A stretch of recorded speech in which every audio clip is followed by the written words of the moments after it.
Hello everybody, my name is Matt Muhammad, and do you know what month it is? Interlude! Haha, no. It's Simpsons month, a month where I am legally allowed to talk about The Simpsons. No, I didn't make it up as an excuse to talk about the show. Idiots. For those who don't know, The Simpsons is an animated sitcom created by Matt Groening, Sam Simon, and James L. Brooks, but you already know that. Why? Because the show's been going on since 1989 and is the longest running animated series ever. And sadly, as many of us may know, the show has dropped off in quality over the years, mostly due to a bunch of factors such as seasonal rot, writers leaving, Flanderization, and ultimately missing the point of what the show was originally meant to be. But you know what? I don't want to talk about that. I want to go back and look at how the show originally started off. I want to look at the first two seasons of The Simpsons. Look, I even bought the Season 1 and Season 2 Collector's Edition DVDs to prove how serious I am about making the Simpsons month idea real. You can make an entire episode all about these DVDs alone. I always love when the DVDs have so much little extra stuff and bonus features in them, even when they don't really need to. Like just looking inside the cover before even inserting the DVD into a player, you see all these special things inside of them. You have special art, special made gags, like when you lift over the DVD you see the extra things inside of them. You have a note from Matt Groening detailing what you're about to watch, and just, God, I love it. You can see the passion when in the DVDs. And that's just the cover art. When you insert the DVD into like a player and actually play the DVDs, look at all this stuff inside of them. You have so much stuff like audio commentaries, music videos, commercials, early sketchings, deleted scenes, and much more. I just love this thing about physical media. This is something you don't get with digital media. I didn't mean to make this about which is better, physical or digital, but like, come on, man.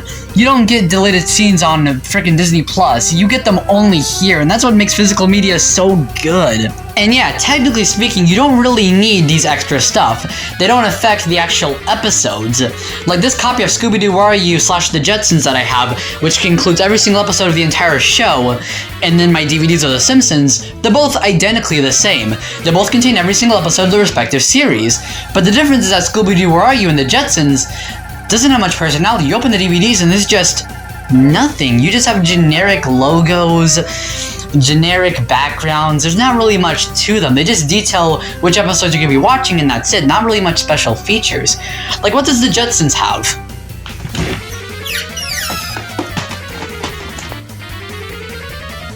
Oh heck yeah, the Jetsons make the Flintstones. This is the one thing they have. Meanwhile, The Simpsons has full-on music videos. You got Do the Bartman, Deep Deep Trouble, audio commentaries of every single episode by their respective directors and writers. You also have deleted scenes from the episodes that never made it to the final cut, early sketchings that they have, merchandise during Simpsons Mania, like all this stuff. This is stuff that they do not need to throw in, but they did. And I respect them for it. I appreciate when they do that. And this is something that they sadly kind of stopped doing as the series go on. Go look at the Season 20 DVD. That has nothing. What's their special features? Hand-drawn menus by Matt Groening. Wow, I'm so glad. This is way better than audio commentaries. Let's go. Anyway, tangent aside, back to the episode. Now, why am I calling April Simpsons month and not December? Well, the show is technically a spin-off. While the show's first episode, Simpsons Roasting on an Open Fire, came out in December, the first short of The Simpsons ever came out in April, when they were just short films that aired on The Tracy Ullman Show. So you see, that's why I'm doing it this month. But besides that, without further ado, let's take a look at the first two seasons of The Simpsons. Starting with... So the plots are relatively pretty simple. Ever since the first episode of the show, we have followed the same family. Bart, Lisa, Homer, Marge, and Maggie. Though in Season 1, the personalities aren't set in stone and are a work in progress, mostly seen with Homer. Here, Homer's stupidity is barely here, and if anything, I would say his anger problems are highlighted more than anything. And you can mostly see how different Homer's personality is in Season 1 compared to, say, Season 2, with how his voice actor Dan Castellaneta portrays him. You'd better get this all out of your system right now. I don't want you embarrassing me at my boss's picnic. There's a human being out there with millions of dollars who needs our help. And overall, his personality is nothing like how later seasons depict him. One example is in There's No Disgrace Like Home, where Homer, embarrassed by how his wife and kids acted at a work party, tries to make them more perfect and less dysfunctional. He resorts to selling the TV to afford therapy. Ignore now it seems that the roles are reversed here with Homer being embarrassed at Marge instead of the other way around. The thing that shocks me more is him selling the TV. Listen, as of right now, I'm currently on season 15. In season 15, Homer would never sell the TV to save his life. Another example is season 1, episode 3, Homer's Odyssey, where Homer gets fired from his job and nearly commits suicide due to not being able to find another job that can be stable for his family. He thinks he has failed as a husband and a father and tries to take his own life. The third episode of the show, ladies and gentlemen. Compare this Homer to the Homer of season 11, where characters like Lenny and Carl will openly question if Homer still has a job, and you can see how different his character is from this season to now. Add on to the ending where Homer gets rehired at the plant as a safety inspector after a good chunk of the episode built off Homer's new reason to live being to keep the world safe. And while yes, he is still the safety inspector in Sector 7G today, Homer really does, if ever, do what he promised to do back in Homer's Odyssey. And to be honest, I like his old characterization, a Homer that may be impulsive but ultimately means well and isn't brain dead. If I were to compare this to anything, I'd say Cosmo from the Fairly Odd Parents Oh Yeah cartoon charts. Except Cosmo's brain rot happened the moment the show first started, compared to Homer's, which took at least around season 9, I want to say, for it to properly get actually bad. Besides Homer, the other main characters aren't really changed that much personality-wise. Bart from the beginning was always a troublemaking 90s boy. In fact, he invented the 90s boy. There's a reason why he became so popular in the 90s. A lot of season 1 plots are dedicated to him. Even in episodes where he's not the main character like Homer's Odyssey, Bart gets the entire first act. They really used him a lot this season, which makes sense considering his instant popularity, which we'll talk about later. Lisa's character in this season is very two-dimensional, not really having many stories dedicated to her this season. Most who know that she's 8 and says smart things. Listen, I know this sounds bad, but we're glad we have this version of Lisa, not the one where she's a liberal. However, she does show off her naivety as an 8-year-old and can sometimes join Bart in causing mischief. One example would be Lisa tagging along with Bart when he prank calls Moe and laughing along with him. Later seasons will probably have her tell Bart how it's cruel and not nice to do that to a working man, but here she finds it hilarious to prank call Moe. The only Lisa-themed episode is episode 6, Moaning Lisa. Ignoring the odd title, this episode was actually really good. It accurately portrays depression and doesn't offer a solution to it. Their message is how sometimes you can just feel sad without having a reason to be sad, and that's okay. As long as you have a healthy support system, you can write it out. They don't offer a cure to depression or say how everything can be fixed with a simple hug. Steven Universe. And overall, it's a really good episode, and if anything, is an episode that I think more kids this generation should watch out of anything else of this show or just anything in the 90s or the 80s. It's that good at portraying mental health. Marge gets 3 episodes this season: Life on the Fast Lane, Homer's Night Out, and Some Enchanted Evening. Life on the Fast Lane and Some Enchanted Evening have Marge upset at Homer for ignoring her, showing how while she loves Homer, she wants to keep the spark alive. Homer's Night Out has Marge upset at Homer for dancing with another woman and paying her. Feeling betrayed, she kicks him out of the house and tells Homer to take Bart to where that lady lives to apologize to her and show off how women are more than objects. Besides these 3 episodes, Marge is mostly shown as a housewife, not really having a social life beyond the house. Later seasons will expand on this. Maggie is just a baby. However, unlike later seasons that will portray her with some amount of intelligence, here, she's just a baby, wandering around sucking her pacifier without a second thought. She shifts over her clothes and just acts like a baby. The only time this season where she's shown to be smarter than meets the eye is when she unties Bart and Lisa in Some Enchanted Evening. But besides that, nothing. Later seasons will probably have her doing extra things or just being intelligent or like doing an espionage mission. But here, just a baby. Cute little baby. I like Maggie. Now, the actual plots of the season are really mundane. Bart fixes test scores, Homer protests for more safety, Bart organizes a team of kids to stop the bully Nelson, Homer needs to prove himself to Marge, etc. Overall, not really taking advantage that it's in a cartoon. The most out there plots we get are in Creeps of Wrath and Some Enchanted Evening. Creeps of Wrath has Bart go to France where he's enslaved to work in an illegal wine industry, and Some Enchanted Evening has a burglar pretend to be a babysitter who later kidnaps Bart and Lisa and then steals all their stuff.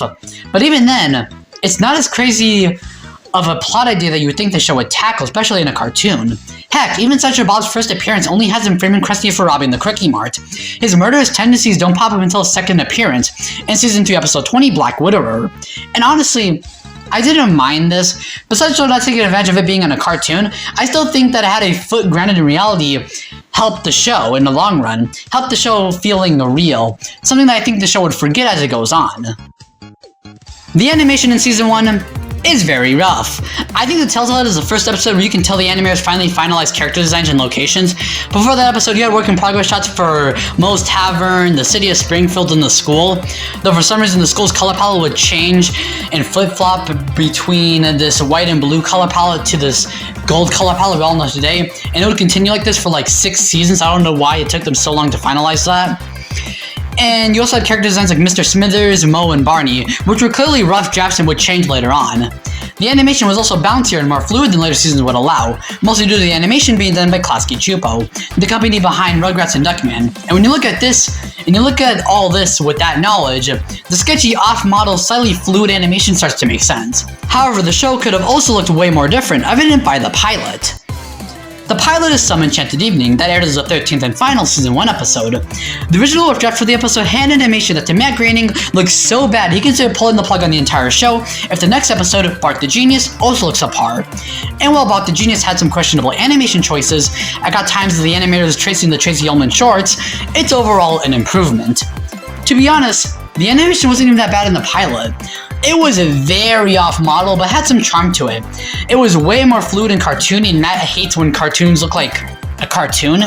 He wanted the show to be grounded in some sort of realism, so that's why he loves it when the characters are on model and not overly animated. So because of that, the episode was sent back to have 70% of its shots reanimated, and what we got could be seen as an improvement, honestly. The backgrounds are more three-dimensional than flat, the color palette looks better, the characters are indeed more on model. However, that does sacrifice a lot more of the fluid movement. Like, look at this scene of Bart and Lisa fighting over the last donut before Homer swoops it in and eats it. Yeah, technically the final one looks better, art style-wise, but I don't know, it just seems more stiff compared to the pilot. However, I can see why the show decided to go for this more slightly grounded art style. Helped ground the show and separate it apart from looking like the other Saturday morning cartoons that aired at the time. Those ones were all happy and bouncy and such, while this show is a lot more grounded in reality, which was the entire point of the show to begin with. And one thing you'll notice in early Season 1 episodes is how the backgrounds have this grading on them. The grading kind of disappears as the show goes on, but to be honest, I did kind of like it. Also, like I'm saying, it has charm to it.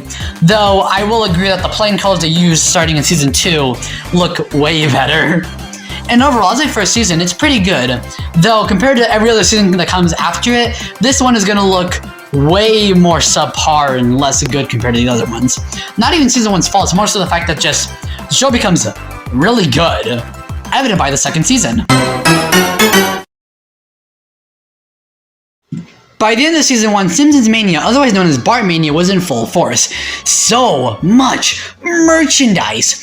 It was honestly insane how much Bart had ruled 1990 and 1991. He was on t-shirts, video games, books, comics, toys, bootleg merchandise, which was very odd to see. And is that Bart doing a Nazi salute? We got the Simpsons Arcade, a beat-em-up arcade game that was honestly really fun and has beautiful pixel art animation. I went to one once as a signature for Matt Groening himself, plus an unfinished Bart draw, and that's pretty cool. We got many commercials featuring the Simpsons, one of the most popular of them being the Butterfingers commercial, which featured Bart as the spokeschild. Crispity, crunchity, peanut buttery burst in every bite of Butterfinger. Nobody better lay a finger on my Butterfinger. Overall, Bart in his iconic blue shirt was the king of 1990 in terms of merchandising, featuring so many iconic quotes and catchphrases that he rarely ever said on the show. No joke, rewatching the show made me realize how underused his catchphrases are. Or maybe the overuse of the merchandise messed with my expectations. The merchandising was so much that schools started banning Bart Simpson t-shirts because they considered him a bad influence. Overly religious churches compared him to the Antichrist. Bart Simpson was seen as the Antichrist? Listen, the late 80s was a wild time, what can I say? Like, dude, these people considered Bart I spray paint the walls to say Wiener Simpson, the Antichrist. Imagine their shock when South Park came on. Those people must have went into cardiac arrest the moment Eric Cartman spoke. You're such a fat ass, Cartman. At least I'm not a stupid Jew. What? The most popular example of Simpsons Mania I can think of was Simpsons Sing the Blues, a music album which peaked at number 3 on the Billboard 200. The album is most notable for their songs Do the Bartman and Deep Deep Trouble, which both became insanely popular. Do the Bartman became certified gold in the UK for crying out loud, to the point where both songs were turned into music videos, and honestly, they're good. They're animated really well and their songs bop. Check it out, man. If you can do the Bart, you're bad like Michael Jackson. Everybody, can do the Bartman. Check it out.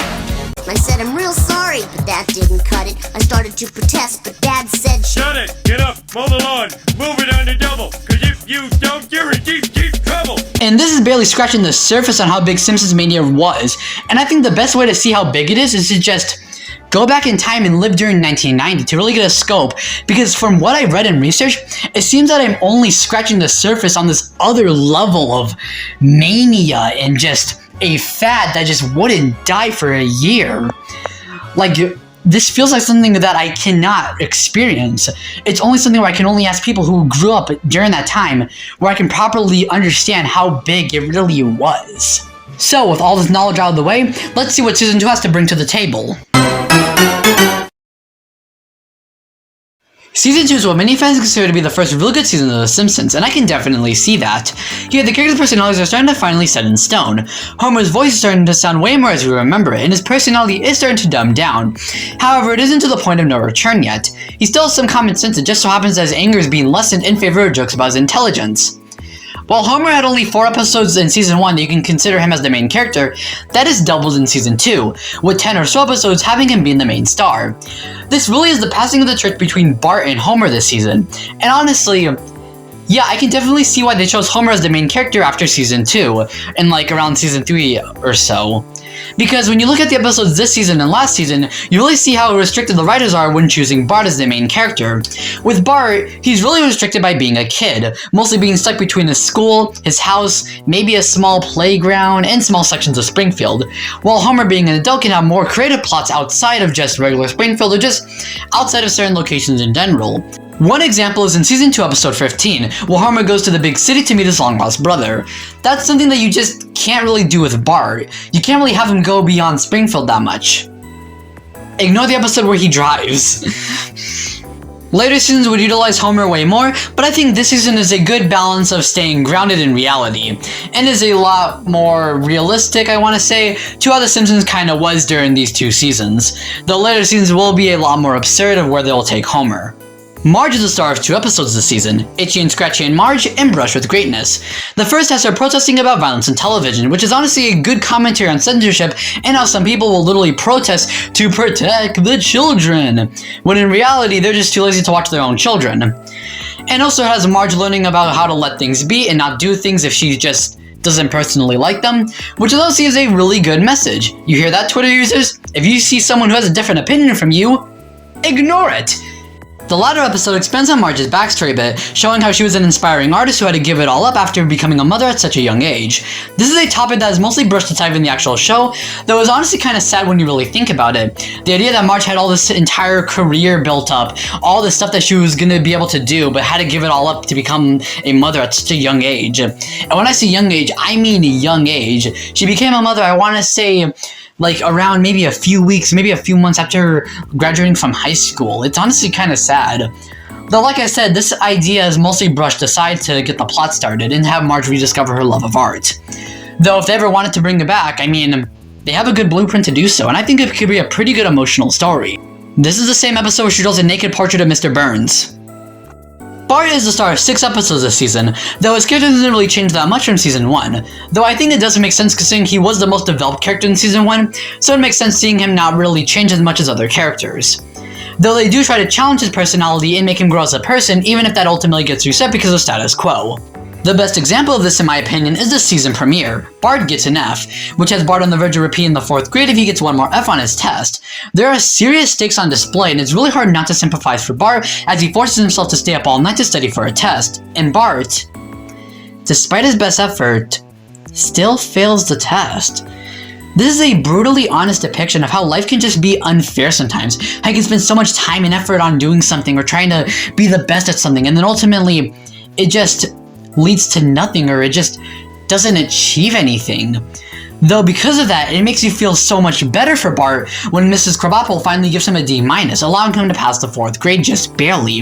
And I'm sure many others can relate heavily to this episode, and it is quite honestly one of the best the show has to offer, and demonstrates the show's amazing grasp on showing emotional stories, something that sadly does not last as the show continues past Season 8.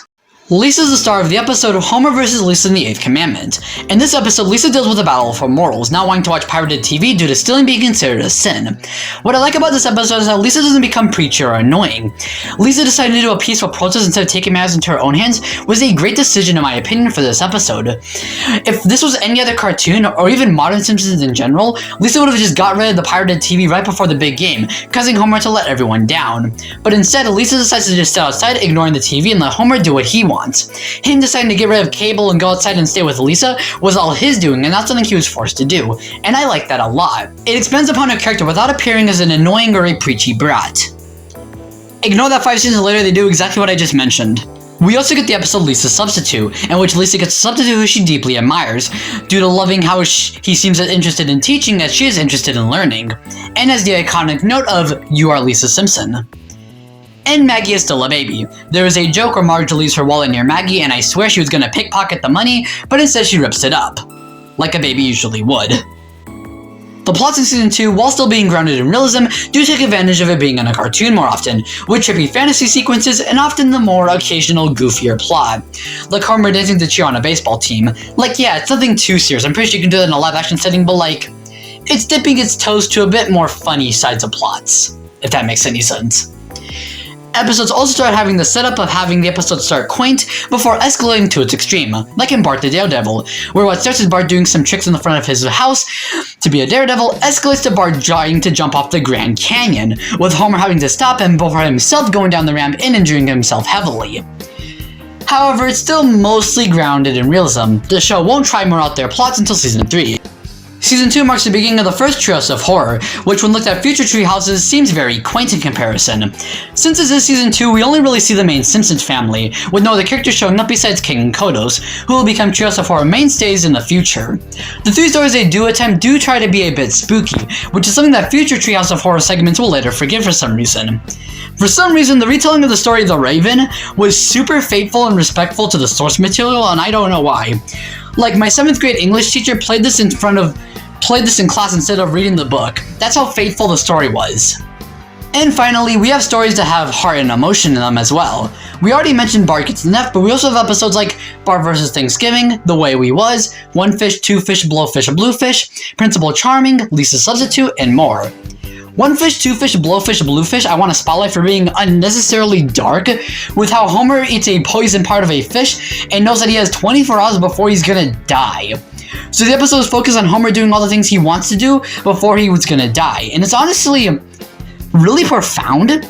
Like, it makes you think of what you were gonna do if you were aware of your time limit on life, and it kind of makes you want to get up and do all the things you want to do, considering how short life really is, and to not waste this opportunity that you were given. To balance this out, we also have more funny episodes, like 3 Men in a Comic Book, Blood Feud, Brush with Greatness, Bart Gets Hit by a Car, and Dancing Homer. We also get the first of many flashback episodes, this first one being about how Homer and Marge met, and then they played this song. Why do birds suddenly appear every time you are near? Just like me, they long to be. It plays as a lead motif and will continue to be what is basically an unofficial theme song for Homer and Marge's relationship, and it's honestly really sweet. Like, later seasons, no matter how far the Simpsons timeline messes up, or how Homer and Marge was probably like teenagers in the 90s, even though that makes no sense, this is still their lead motif, and I love that so much. And overall, there's just a really good variety in storytelling in this season compared to Season 1, in my opinion. Right off the bat, Season 2 looks so much better. One genuine example of the animation being better is in the theme song, which was reanimated for Season 2 and would stay that way until it gets remade again in HD widescreen for Season 20. Not only is everything just animated better, but we also get to show off more of the characters in this world just in the theme song. It's weird to think that The Simpsons at one point only really had 5 main characters, with not many side characters. I mean, yeah, we had Barney, Carl, Lenny, Moe, Mr. Burns, etc., but they really appeared longer than a few seconds in certain scenes. But now in the new theme song, they showcase the expensive cast that the show would later be known for. Another thing to note is how Season 2 animation looks more refined. Season 1 felt the transition from the Tracy Ullman show to their own standalone designs, and here's the final to the evolution. Sure, sometimes things can look rough, but overall, they look largely how they look today. The only thing I noticed was how Bart's t-shirt color is a lot lighter this season. This is something they flip-flop through over the season for some reason. Sometimes it's brighter and sometimes it's really pale. This is an issue you can see the most in Bart Gets an F, though for some reason the DVD box art for Season 1 and Season 2 uses lighter shirt design, and I don't know why they do that. This one came out in 2001. Why was his shirt color this lighter for the DVD sets? I don't know why they did that. The fluidness for the animation was toned down considerably since Season 1. Thanks, Matt Groening. However, it does shine through in specific cases, usually for the use of comedy, like Homer's make-believe speech. Classic Trooper is honestly doing a pretty good job so far on the show. I can commend them for that. And overall, the animation for Season 2 is just a step up from Season 1. There's not really much to say. It's just really good. First things first, the show can be really funny at times. This is more so for Season 2 since Season 1's humor is more so rooted in visual gags, like Homer oiling his fence before killing himself. But when they do have jokes, they can really be funny. I wouldn't say laugh out loud funny, I think later seasons do that more, like Season 5 or Season 8, but here it's more so little chuckles, things that'll make you go, eh. Like for example, it's Homer's make-believe speech. But you're living in a world of make-believe, with flowers and bells and leprechauns and magic frogs with funny little hats. Yeah, Mom, we got hosed. And even besides that, just like random quips a character will say, will just give a little chuckle, you know what I'm saying? Another thing I like is the color palette. Season 1's gradients look really nice, and overall the colors just seem very mellow and just nice to look at. They're very comfortable, if I would describe it as anything. Though like everything, Season 2 takes this and makes it so much better. We get way more detailed backgrounds and shots, way more complex lighting and camera angles. Scenes set in the morning have this really funky color palette that I really enjoy. I really prefer the darker color palettes of the show before it switched to digital ink and paint. Modern Simpsons is just way too bright with how it handles its color. A similar complaint can be made over to SpongeBob, though arguably that is way worse. Oh my god, he is a Sharpie. Another thing I like is how they handled celebrities. Instead of having them play themselves here, they're instead given their own unique character to play as, usually for this specific episode. The biggest example of which being Homer's brother, who is played by Danny DeVito. Later seasons will ditch this entirely to just have the Simpsons meet the celebrity, and I find that way more lame than just having a cool new character. Cause like, if they only did it where they only just met the celebrities from the get-go, then we wouldn't have characters like Fat Tony, Mrs. Krabappel, Homer's brother, like I mentioned earlier. We'd just be having characters like Danny DeVito, whoever else they play as. There could be a world where Troy McClure doesn't exist, and instead the Simpsons just meet Phil Hartman. And I don't want to live in that reality. So yeah, I think we should cherish this while they're still creative. I also like Lisa's characterization. It's a mix between how she was portrayed in the Tracy Ullman shorts of Season 1 and how she's portrayed now. You know, she's actually a kid and can sometimes be a brat.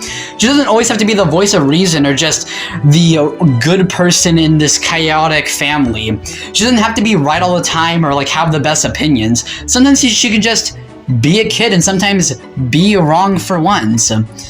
Like, come on, she doesn't always have to be rational. Let her do the fun things that Bart can do. Come on, writers. Oh, man. I also like Krusty's characterization.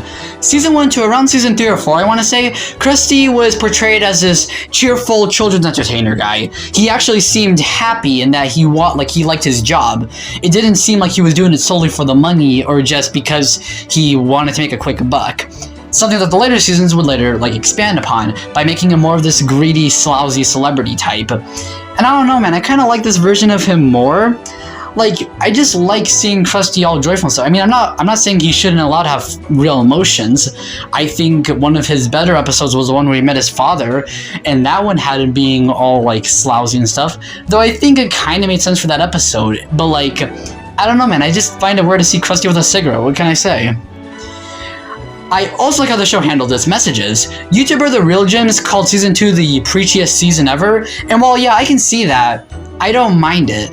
The show was made out of spite for how sitcoms were portrayed in the 80s. It was made to satirize sitcoms, so it makes sense that you would have episodes to touch on stuff like censorship, dysfunctional families, corporate greed, marriage problems, etc. This also appeared in Season 1, though it was probably way less. Probably because of the fact that Season 1 was 13 episodes, as well as the fact that they were still trying to find their footing. You can't really have these big episodes about satirizing certain topics or tackling certain issues when you still need to tackle the show's fundamentalism. What's fundamentalism? And yeah, to be honest, I do kind of miss that the show no longer really tackles topics like this. I mean, it kind of makes sense. After satirizing a lot of stuff about the 80s sitcom, what's there to satirize? The 80s sitcom doesn't exist. You guys killed the 80s sitcom. What's there to do? Though every once in a while they are able to show that they can tackle stuff like this. Like, for example, they had an episode in season 33 about the middle class, and I thought that episode was really good. It had an amazing song. You should go check it out. Another pro is the cast of characters. Once again, mostly a season 2 exclusive here, though that's mostly because of the fact that, like I said, season 1 is a work in progress. You can't have a spotlight episode on Mo if Mo's character design isn't even finalized yet. Heck, his bar wasn't even finalized yet. Though now that we do have season 2, God, the world building is just so good. I just like all the new characters they started to introduce. Characters who, as you will know, later on become big roles in the actual show. Mostly just minor characters so far, so we have stuff like Comic Book Guy, Dr. Hibbert, Troy McClure, Lionel Hutz, stuff like that. Though we also get expanded upon roles of stuff like Mo, Barney, Selma, and stuff like that. Like, it's just showing how bigger this world is. And while I do think season 2 is a bit more afraid to still like tackle to these characters head on, I don't think we really got a proper character to dive into anyone other than the main Simpsons family. I think the most we got was Selma, who is Marge's sister. Though besides that, like, that's something that the show can expand upon, which the other seasons later do. I would say I think my favorite character of these 2 seasons has to be Troy McClure. He's just so funny in any scene he's in, and you can tell his voice actor, the late Phil Hartman, generally had a fun time voicing him. I sure hope nothing bad happened to him in the future.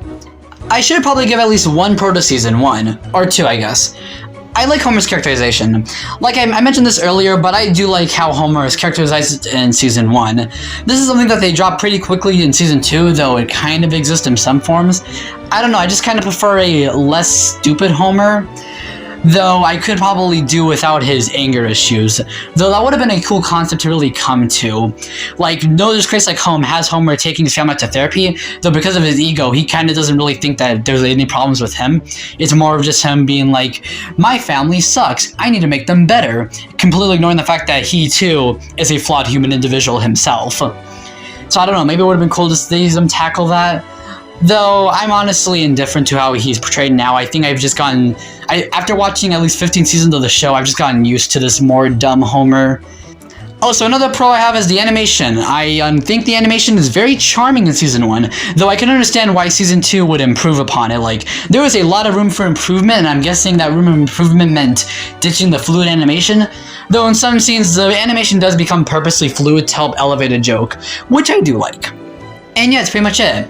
I didn't mean to make this part a lot more season 2 focused, though I consider that mostly because of the fact that, like I said, season 1 is much more of a work in progress. It's kind of hard to really fault season 1 on anything, or really give it any pros, considering the fact that it's elevated so much in the second season. So what's the point of mentioning it? Like, what's the point of saying, wow, March is incredibly bare bones, when season 2 expands upon that? Like, it just doesn't make any sense. Though, now it's time to move on to the cons. First things first, they overuse Mr. Burns. Season 2 loves Mr. Burns, and after a while it can get pretty repetitive seeing the writers force him into a story in nearly every episode. This somehow gets worse in season 3. And to be honest, season 2 in general just seems to have this kind of like these story beats that it likes to follow. There'll always be an itchy and scratchy short, a Troy McClure segment, and Mr. Burns will appear one way or another, either in a small gag or just flat out appearing in a scene and just taking over the episode. While this can make episodes blend in a bit, I can see why they would do this, to really have a formula to go by for the first few seasons. Mostly because of the fact that they really need to like find their footing. And I'm guessing after they find their footing, they would just let go of these training wheels. Which, as someone who's watched 15 seasons so far, yeah, they definitely let go of those training wheels. Though, did we really end up in the good ending with how episodes were made now? Another con is that the show loves not having endings. Sometimes an episode will just end, without tying up plot points, and man, can that be really not satisfying. One example I can think of is in Bart Gets Hit by a Car, where the episode ends with Homer and Marge just hugging in Moe's Tavern. It doesn't wrap up on anything about Bart's card case. It just ends. We don't really know what happened. Did they win? Did they lose? What happened to Mr. Burns? What happened to his bribe that he gave them? Or like, it just ends without explaining it, and that stuff can get really annoying. The show gets better at doing this later on, so I think around season 9 or season 10 during the Mike Scully era, they go back to this like really hard. Like some episodes will just flat out either not have an ending or have an ending that's completely disconnected from the plot. I'm looking at you, frickin' that one episode in season 11 where Homer is like in an electric chair and then it's revealed it's a game show.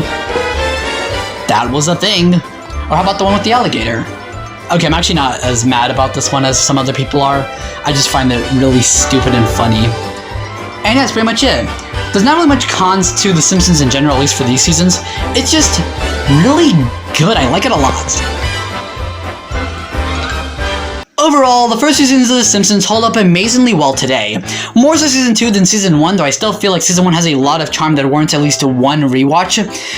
Though, to be fair, season 2 really does hold up, like, amazingly well.